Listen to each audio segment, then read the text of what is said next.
કહાની જ્યારે મુંબઈમાં ગુજરાતી લોકોના ઘર સળગાવી દેવામાં આવ્યા. જ્યારે ગુજરાતી વેપારીઓએ અડધી રાત્રે મુંબઈ છોડીને ગુજરાત આવવું પડ્યું. પણ કેમ મહારાષ્ટ્ર અને ગુજરાત અલગ થયા? શા માટે અંગ્રેજો સુરતના વેપારીઓને સુરતથી મુંબઈ લઈ ગયા? કેમ ગુજરાતી વેપારીઓ મુંબઈને ગુજરાત સાથે જોડવાની માંગ કરી રહ્યા હતા? અને કેમ ભારત સરકાર ગુજરાત અને મહારાષ્ટ્રના ભાગલા પાડવા માટે તૈયાર ન હતી? નમસ્કાર મિત્રો, કેમ છો? ગુજરાતના વધુ એક નવા રસપ્રદ વિડીયોને જોવાનું તમે શરૂ કરી દીધું છે. આજના આ વિડીયોમાં અમે તમને કેવી રીતે બોમ્બે સ્ટેટમાંથી ગુજરાત અને મહારાષ્ટ્ર બે અલગ રાજ્યો બન્યા તેની કહાની જણાવીશું. અને સાથોસાથ તમને એ જણાવીશું કે ગુજરાત અને મહારાષ્ટ્રને અલગ રાજ્ય બનાવવાનો નિર્ણય યોગ્ય હતો કે નહીં. તો વિડીયોને છેલ્લે સુધી જોજો. અને જો તમે કેમ છો ગુજરાત પર નવા હો તો ફોલો અને સબસ્ક્રાઇબ જરૂરથી કરી દેજો. આ છે નવાપુર રેલવે સ્ટેશન. આ સ્ટેશન ખૂબ જ અનોખી જગ્યાએ આવેલું છે અને જગ્યા છે મહારાષ્ટ્ર અને ગુજરાતની બોર્ડર. સ્ટેશનનું ટિકિટ કાઉન્ટર અને પોલીસ સ્ટેશન મહારાષ્ટ્રની તરફ છે અને વેઇટિંગ રૂમ, ટોયલેટ અને સ્ટેશન માસ્ટરની ઓફિસ ગુજરાત તરફ છે. અને તમને જાણીને નવાઈ લાગશે કે સ્ટેશનના બંને ભાગો પર અલગ અલગ રાજ્યના નિયમ લાગુ પડે છે. એટલે કે તમે સ્ટેશનના મહારાષ્ટ્ર તરફના ભાગ પર બેસીને દારૂ પી શકો છો, પરંતુ ગુજરાત તરફના ભાગ પર બેસીને દારૂ પીશો તો તે ક્રાઇમ ગણાશે.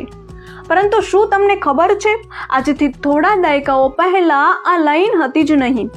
ગુજરાત અને મહારાષ્ટ્ર બંને એક જ રાજ્ય હતા અને આ સમગ્ર વિસ્તાર બોમ્બે સ્ટેટ તરીકે ઓળખાતો.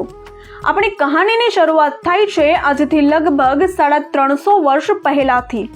આ સમયે પોર્ટુગીઝના રાજકુમારી કેથરીનના લગ્ન ઇંગ્લેન્ડ પ્રિન્સ ચાર્લ્સ તૃતીય સાથે થયા. આ સમયે મુંબઈ પર પોર્ટુગીઝનું શાસન હતું. પોર્ટુગીઝ દ્વારા પ્રિન્સ ચાર્લ્સને મુંબઈ દહેજમાં આપવામાં આવ્યું અને આ રીતે મુંબઈ પર અંગ્રેજોનું રાજ આવ્યું.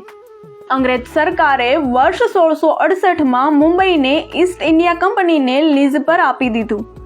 બાદમાં 1857ના વિપ્લવ બાદ મુંબઈ સહિત સમગ્ર ભારતનો કંટ્રોલ ઈસ્ટ ઇન્ડિયા કંપની પાસેથી બ્રિટિશ ક્રાઉનના હાથમાં આવી ગયો અને આવી રીતે આગળના 60 થી 70 વર્ષ સુધી મુંબઈ અને બોમ્બે સ્ટેટ પર બ્રિટિશ ક્રાઉનનું રાજ રહ્યું.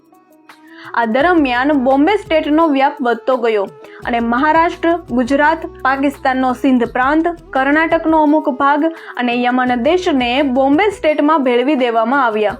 એ સમયે વેસ્ટર્ન ઇન્ડિયાનું કેપિટલ સુરત હતું. ઈસ્ટ ઇન્ડિયા કંપની પણ સૌપ્રથમ સુરતમાં આવી હતી. આ સમયે ઈસ્ટ ઇન્ડિયા કંપની અને સુરતની વ્યાપારી કોમ પારસી, વાણિયા અને વોહરા મુસ્લિમ સાથે અંગ્રેજોના સારા સંબંધો હતા.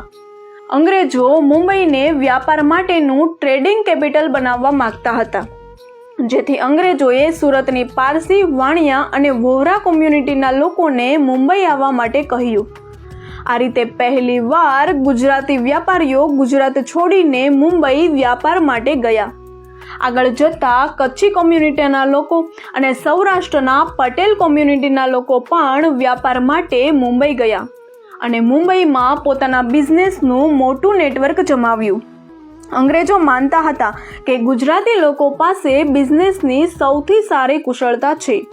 જો મુંબઈનો વિકાસ કરવો હશે તો ગુજરાતી વ્યાપારીઓને મુંબઈ લાવવા પડશે. અંગ્રેજોના મનમાં ગુજરાતીઓ માટે સારી છાપ હતી.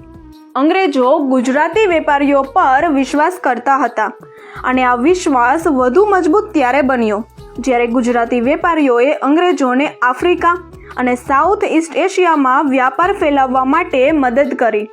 આમ અંગ્રેજોને ગુજરાતી વ્યાપારીઓની બિઝનેસ સ્કિલ અને વિશ્વસનીયતા પર ખૂબ જ ભરોસો હતો, જેથી અંગ્રેજો માનતા હતા કે જો મુંબઈને વ્યાપાર માટેનું કેપિટલ બનાવવું હશે તો ગુજરાતી વ્યાપારીઓને મુંબઈ લાવવા પડશે. આ રીતે અંગ્રેજ સરકારના પ્રોત્સાહનથી ગુજરાતી વ્યાપારીઓ મુંબઈ આવવા લાગ્યા, જે બાદ મુંબઈમાં ગુજરાતી લોકો બિઝનેસ કરતા અને સ્થાનિક મરાઠી લોકો તથા અન્ય રાજ્યના લોકો લેબર વર્કનું કામ કરતા. સમય જતાં દેશ આઝાદ થયો. હવે સૌથી મોટો પ્રશ્ન એ આવ્યો કે દેશના રાજ્યોને કયા આધારે અલગ કરવામાં આવે. એક તરફ મહાત્મા ગાંધી અને બીજા ઘણા નેતાઓ માનતા હતા કે રાજ્યોને ભાષાના આધાર પર અલગ કરવામાં આવે, તો બીજી તરફ સરદાર પટેલ અને પંડિત નહેરુ માનતા હતા કે ભાષાના આધાર પર રાજ્ય બનાવીશું તો આગળ જતાં મુશ્કેલીઓ વધી શકે છે. આ એક એવો મુદ્દો હતો જેમાં પટેલ અને નહેરુ એક સાથે એક વાત પર સહમત હતા. આ સમયે બોમ્બે સ્ટેટના મરાઠી વિસ્તારમાં સંયુક્ત મહારાષ્ટ્ર પરિષદે એક અલગ રાજ્ય યુનાઇટેડ મહારાષ્ટ્ર બનાવવાની માંગ કરી અને સાથે સાથે બીજી માંગ કરી કે આ નવા રાજ્યની રાજધાની મુંબઈને બનાવવામાં આવે. બીજી તરફ ગુજરાતી વ્યાપારીઓને મુંબઈ સાથે પ્રેમ થઈ ગયો હતો. ગુજરાતી વ્યાપારીઓએ પોતાની અથાક મહેનતથી મુંબઈને દેશની આર્થિક રાજધાની બનાવી હતી. પોતાના મુંબઈ પ્રેમને કારણે ગુજરાતી લોકોને મહારાષ્ટ્ર અને ગુજરાતને અલગ કરવામાં ખાસ રુચિ ન હતી. બીજી તરફ આ સમયે દેશના અનેક વિસ્તારોમાં ભાષાના આધાર પર અલગ રાજ્ય બનવાની માંગ ઉઠવા લાગી. વર્ષ 1936માં ભાષાના આધાર પર બિહાર અને ઓડિશાને અલગ રાજ્ય બનાવવામાં આવ્યા. વર્ષ 1948માં ભારત સરકારે એસ.કે. ધરની આગેવાનીમાં એક કમિટી બનાવી. આ કમિટીએ રિપોર્ટ તૈયાર કરવાનો હતો કે ભાષાના આધારે રાજ્ય બનાવવા કે નહીં. આ કમિટી બોમ્બે સ્ટેટને ગુજરાત અને મહારાષ્ટ્રમાં વિભાજિત કરવા અંગે ચર્ચા કરવા લાગી. કમિટીને જાણવા મળ્યું કે ગુજરાત અને મહારાષ્ટ્ર બંને મુંબઈ શહેરને છોડવા માટે તૈયાર નથી. સંયુક્ત મહારાષ્ટ્ર પરિષદ માનતી હતી કે મુંબઈ મહારાષ્ટ્રનો અવિભાજિત ભાગ છે, જેથી તેને મહારાષ્ટ્રમાં જ રાખવામાં આવે. તો બીજી તરફ ગુજરાતી વેપારીઓ માનતા હતા કે મુંબઈના વિકાસ પાછળ તેમનું બહુ મોટું યોગદાન છે, જેથી મુંબઈને એક અલગ પ્રેસિડેન્સી બનાવવામાં આવે અને તેનો કંટ્રોલ કેન્દ્ર સરકાર પાસે રહે. ગુજરાતી વેપારીઓએ દલીલ કરી કે મુંબઈમાં માત્ર 36% લોકો જ મરાઠી છે, જ્યારે બાકીના લોકો દેશના અલગ અલગ વિસ્તારોમાંથી આવેલા છે. ઉપરાંત મુંબઈની મુખ્ય વ્યાપારિક ભાષા ગુજરાતી છે. એસ.કે. ધરની કમિટીએ આ બધી વાતનો એક રિપોર્ટ બનાવીને સરકારને સોંપ્યો અને કહ્યું કે ભાષાના આધારે રાજ્યોનું વિભાજન કરવું એ ઠીક નથી. એસ.કે. ધરના આ રિપોર્ટ બાદ બોમ્બે સ્ટેટના વિભાજનની વાત અટકી પડી અને મહારાષ્ટ્ર અને ગુજરાત બોમ્બે સ્ટેટમાં ભેગા જ રહ્યા. બાદમાં વર્ષ 1653માં મદ્રાસ સ્ટેટમાંથી આંધ્રપ્રદેશને અલગ કરવાની માંગ ઉઠી. આ માંગ એટલી મજબૂત બની કે પંડિત નહેરુને તેમની વાત માનવી પડી અને તેલુગુ ભાષાના આધારે અલગ આંધ્રપ્રદેશ રાજ્ય બન્યું. ફરી એકવાર અલગ મહારાષ્ટ્ર રાજ્ય બનવાની માંગ ઉઠી. સંયુક્ત મહારાષ્ટ્ર પરિષદે માંગ કરી કે મહારાષ્ટ્રને અલગ રાજ્ય બનાવવામાં આવે અને મુંબઈને તેનું કેપિટલ બનાવવામાં આવે. બીજી તરફ પુરુષોત્તમદાસ ઠાકુરદાસ, જે.આર.ડી. ટાટા અને રામેશ્વરદાસ બિરલાએ કહ્યું કે મુંબઈ મહારાષ્ટ્ર રાજ્યમાં ન જવું જોઈએ. તેમને ડર હતો કે મુંબઈ મહારાષ્ટ્રમાં જતું રહ્યું તો સંયુક્ત મહારાષ્ટ્ર પરિષદ તેમના રિસોર્સિસનો ઉપયોગ મહારાષ્ટ્રના અન્ય ભાગોના ડેવલપમેન્ટ માટે વાપરશે અને તેનાથી તેમની ઇન્ડસ્ટ્રીને નુકસાન થશે. ફરી એકવાર કમિટી બનાવવામાં આવી અને કમિટીએ નક્કી કર્યું કે ભાષાના આધાર પર ગુજરાત અને મહારાષ્ટ્ર બે અલગ રાજ્ય બનાવવામાં આવે અને મુંબઈ અલગ રહેશે, જેનો કંટ્રોલ કેન્દ્ર સરકાર કરશે. સંયુક્ત મહારાષ્ટ્ર પરિષદે મુંબઈને અલગ રાખવાની વાતનો વિરોધ કર્યો. આ વાત એટલી ઉગ્ર બની કે સમગ્ર ઘટનાએ હિંસાત્મક રૂપ લીધું અને પોલીસે હિંસાખોરોને કાબૂમાં લેવા માટે ઓપન ફાયરિંગ કરવું પડ્યું. આ ઘટનામાં કેટલાય ગુજરાતી લોકોના ઘર અને દુકાનોને આગ લગાવી દેવાઈ.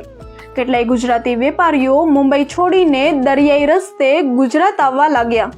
આ ઘટના બાદ ગુજરાતના ઘણા વિસ્તારોમાં આંદોલન થવા લાગ્યા અને મહાગુજરાત જનતા પરિષદ દ્વારા અલગ ગુજરાત રાજ્યની માંગ ઉઠાવવામાં આવી.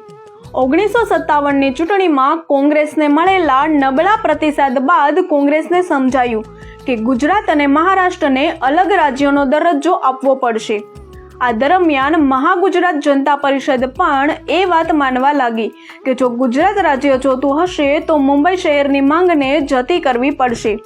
બાદમાં મહાગુજરાત જનતા પરિષદ અને સંયુક્ત મહારાષ્ટ્ર પરિષદ વચ્ચે સમજૂતી થઈ, જેમાં નક્કી કરાયું કે મુંબઈ શહેર મહારાષ્ટ્રમાં ભળશે અને મુંબઈમાં ગુજરાતી કે અન્ય લોકો સાથે ભાષાના આધારે ભેદભાવ કરવામાં આવશે નહીં. આખરે 1 મે 1960ના રોજ બોમ્બે સ્ટેટનું વિભાજન થયું અને મહારાષ્ટ્ર તથા ગુજરાત 2 અલગ રાજ્યો બન્યા. આજે પણ 1 મેના રોજ બંને રાજ્યો આ દિવસને પોતાના સ્થાપના દિવસ તરીકે ઉજવે છે. આજે પણ અનેક ગુજરાતી લોકો મુંબઈમાં રહીને શાંતિથી પોતાનો બિઝનેસ કરે છે અને મહારાષ્ટ્રને પોતાની કર્મભૂમિ માને છે. આટલા લાંબા સંઘર્ષ પછી પણ મરાઠી અને ગુજરાતી લોકો વચ્ચેનો ભાઈચારો અકબંધ છે અને આશા રાખીએ એ આગળ જતાં પણ આ ભાઈચારો જળવાયેલો રહેશે. આ વિડીયો વિશે તમારું શું માનવું છે કોમેન્ટમાં જરૂર જણાવજો અને વિડીયોને લાઈક તથા શેર કરો. ધન્યવાદ.